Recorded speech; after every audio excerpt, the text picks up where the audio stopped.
मंगलम भगवान वीरो मंगलम गौतमो गणी मंगलम कुंद कुंदाद्यु जैन धर्मोस्तु मंगलम सर्वमंगल मांगल्यम सर्वकल्याणकारकम प्रदानाम सर्वधर्माणाम जैनम जयतु शासनम। जय बोलो दिव्य देव प्रभु श्री रामचंद्र की जय। मूल नायक विश्वहितंकर चिंतामणि पारसनाथ भगवान की जय। प्रथमाचार्य चारित्र चक्रवर्ती आचार्य श्री शांति सागर जी गुरुदेव की जय।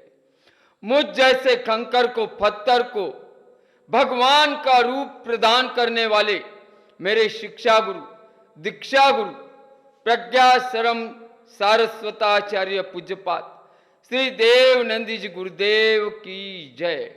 जैन धर्म की जय। आज दिनांक 30 अगस्त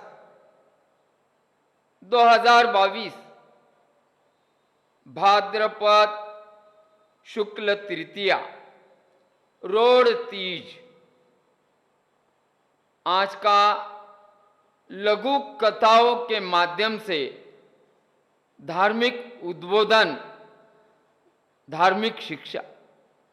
आज का 30वां दिवस। हमारे आज लगभग 30 दिन पूरे हो रहे हैं। आइए आज हम छोटी छोटी कथाओं के माध्यम से धर्म का लाभ धर्म की शिक्षा जिनवाणी की शिक्षा भगवान की वाणी की शिक्षा आज हम लेंगे। पहला दृष्टांत आज का कथा का नाम ज्ञान धन और विश्वास। अत्यंत छोटी कथा। ज्ञान धन और विश्वास तीनों घनिष्ठ मित्र थे, लेकिन एक समय ऐसा आया तीनों को एक दूसरे से जुदा होना पड़ा। तीनों ने एक दूसरों से सवाल किया, हम तो जुदा हो रहे हैं, लेकिन इसके बाद हम कहाँ मिलेंगे। ज्ञान ने अपने दो मित्र धन और विश्वास से कहा, देखो मैं मंदिरों में और विद्यालयों में मिलूंगा। ज्ञान ने कहा, मैं मंदिरों में और विद्यालयों में मिलूंगा। धन ने अपने दोनों मित्रों से कहा, मैं अमीरों के पास मिलूंगा।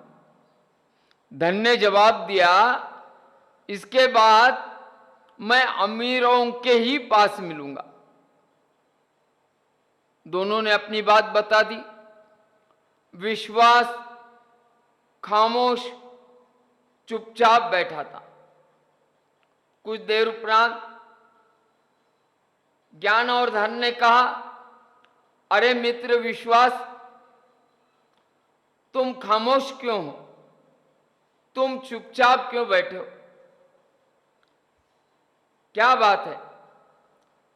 विश्वास ने रोते रोते हुए ज्ञान और धन को बताया, मैं एक बार चला गया तो फिर कभी नहीं मिलूंगा। मैं एक बार चला गया तो कभी नहीं मिलूंगा।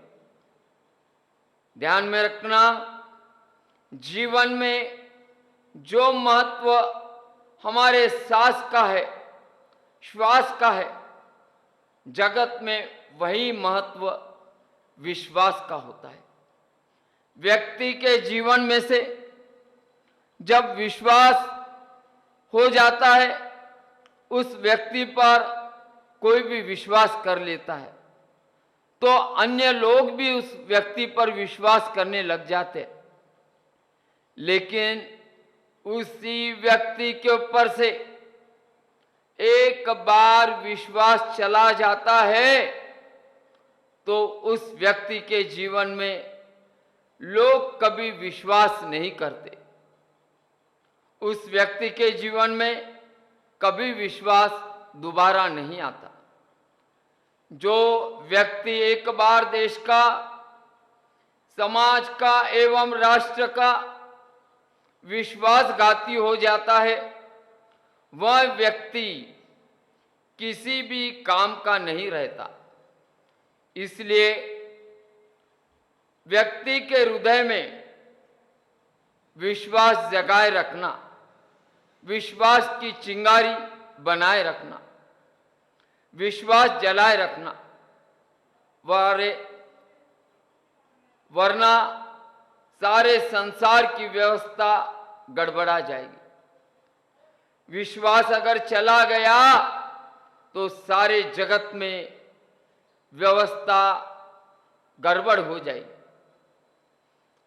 आपको अपनी मां पे विश्वास है, आपको अपनी औलाद पे विश्वास है, आपको अपने पिता पर विश्वास है, आपको अपने पत्नी पर विश्वास है, आपको अपने व्यापार पे विश्वास है, तो फिर आप दूसरों पर विश्वास करते समय दिल में, आपके हृदय में उनके प्रति विश्वास के लिए क्यों जगह नहीं होती?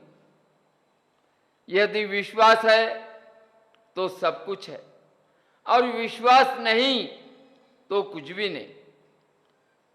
इसलिए विश्वास ना तो ज्ञान वालों के पास मिलेगा, ज्ञान वालों के पास पाया नहीं जाता, और ना ही अमीरों के पास पाया जाता है। हां, विश्वास हो सकता है कदाचित, अगर आप धर्म की शरण में रहेंगे तो शायद लोग दोबारा शायद ही आप पर विश्वास करेंगे। वह भी अपनी हिम्मत खो बैठा और वो भी बुझ गया। उत्साह, शांति और हिम्मत, यह तीन बुझ गए तो चौथे दिए ने अपने आप को समझ लिया कि मैं भी उचित यही समझूंगा कि मुझे बुझ जाना चाहिए, और जो चौथा दिया समृद्धि का था वो भी खुद ब खुद बुझ गया। सभी दिए बुझने के बाद केवल पांचवा दिवा अकेला जल रहा था। हालांकि पांचवा दिया सबसे छोटा था, अत्यंत छोटा, मगर फिर भी पांचवा दिवा निरंतर जल रहा था। उस घर में एक लड़के ने प्रवेश किया। लड़के ने देखा घर में सिर्फ एक दिया जल रहा है। लड़का खुशी से झूम उठा, अत्यंत खुश हो गया। लड़का 4 दिए बुझने की वजह से दुखी नहीं था, लेकिन इसके लिए खुश हुआ था, यह सोचकर कि कम से कम एक दिया जल रहा है। लड़के ने तुरंत पांचवा दिवा उठाया और जो बाकी 4 दिए थे, समृद्धि, हिम्मत, शांति और उत्साह, इन चारों को 5वें दिए से जला दिया। 5वां दिवा कौन सा था आप जानते हो? 5वां दिवा उम्मीद का था। ध्यान में रखना, हम अपने घर में, अपने मन में हमेशा उम्मीद का दिया जलाए रखना। चाहे सब दिए बुझ जाए, सब मार्ग बंद हो जाए, कोई मार्ग बचा नो, लेकिन एक मार्ग, उम्मीद का मार्ग मन में जगाए रखना। उम्मीद का दिया काफी है बाकी सब दियों को जलाने के लिए। खुशी आएगी, सब कुछ जल्द सामान्य होगा अगर उम्मीद का दिया जलाए रखे तो। और उम्मीद का दिया जब भी हमारे मन में रहेगा अगर हम भगवान की शरण में, धर्म की शरण में, जिनवाणी के शरण में, गुरुओं के शरण में अगर हम होंगे तो हमारी उम्मीद बरकरार रहेगी। हिम्मत को कोई धक्का नहीं पहुंचा सकता, ना ही आपका उम्मीद का दिया बुझ सकता है। आइए और एक हम लघु कथा, उससे कुछ शिक्षा लेंगे। इस कथा का शीर्षक मजबूरी। मजबूरी। आइए, एक गरीब आदमी था। एक दिन गरीब आदमी एक सिख के पास गया और अपनी जमीन बेचने को बात करने लगा। सिख आदमी सरदार जी उस गरीब व्यक्ति से बोले, क्या बात है भैया? तो गरीब व्यक्ति ने सरदार जी से कहा, देखो मेरी 2 एकड़ की जमीन है, आप रख लो। गरीब आदमी ने सिख को बता दिया। सिख ने बोला, सरदार जी ने गरीब आदमी से पूछा, जमीन की क्या कीमत है? गरीब आदमी सरदार जी से बोलने लगा, 50,000 रुपए। सिख थोड़ी देर विचार करने लगा और सोच करके बोला, वो जो खेत जिसमें ट्यूबवेल लगा है? गरीब आदमी, जी हां, वही खेत, वही जमीन जिसमें ट्यूबवेल लगा है। सरदार जी, आप मुझे 50,000 से भी कुछ कम देते हैं तो भी मैं वह जमीन आपको दे दूंगा। सिख आंख बंद की। सरदार जी ने कुछ आंख बंद करके 5 मिनट सोच करके गरीब आदमी को बोला, नहीं, मैं उस जमीन की कीमत 2 लाख रुपए दूंगा। गरीब आदमी ने सिख से कहा, पर मैं तो 50,000 में आपको दे रहा हूं और आप मुझे 2 लाख रुपए क्यों देना चाहते हो? सिख ने गरीब आदमी से पूछा, अरे भाई, तुम जमीन क्यों बेचना चाहते हो? क्यों जमीन बेच रहे हो? गरीब आदमी ने बताया, सरदार जी, मेरी बेटी की शादी करना है, इसलिए मजबूरी में बेचना है। पर सरदार जी, आप मुझे 2 लाख रुपए क्यों दे रहे हो? सिख ने, सरदार जी ने गरीब आदमी को समझाते हुए कहा, देखो, मुझे जमीन खरीदनी है, आपकी मजबूरी नहीं। आपकी जमीन खरीदनी है, आपकी मजबूरी मुझे नहीं खरीदनी। किसी गरीब आदमी,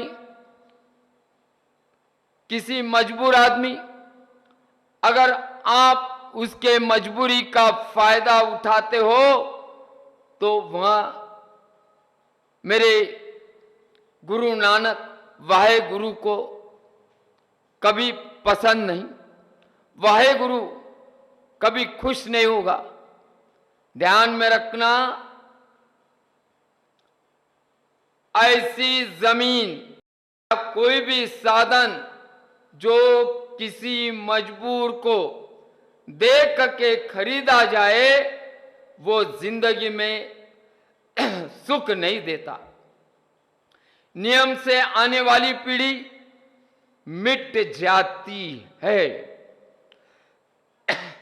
सिख आदमी गरीब आदमी से कहने लगा, देखो कितनी बड़ी बात कहा सरदार जी ने यहां पर, अरे मित्र, तुम खुशी खुशी घर जाओ, अपनी बेटी की शादी की तैयारी कर लो, 50,000 रुपए का व्यवस्था हम सारे गांव वाले मिलकर कर देंगे और तुम्हारी जमीन भी नहीं बिकेंगी।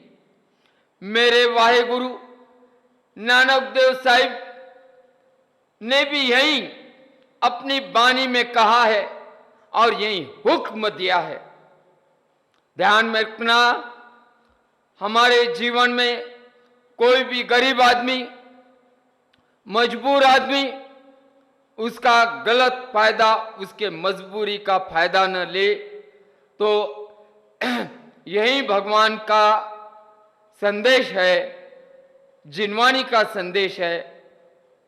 और हमें परोपकार करना ही पड़ेगा, करना चाहिए। यही भगवान की वाणी जिनवानी है। आज हम इन कथाओं के माध्यम से आइए धर्म की शरण में आए।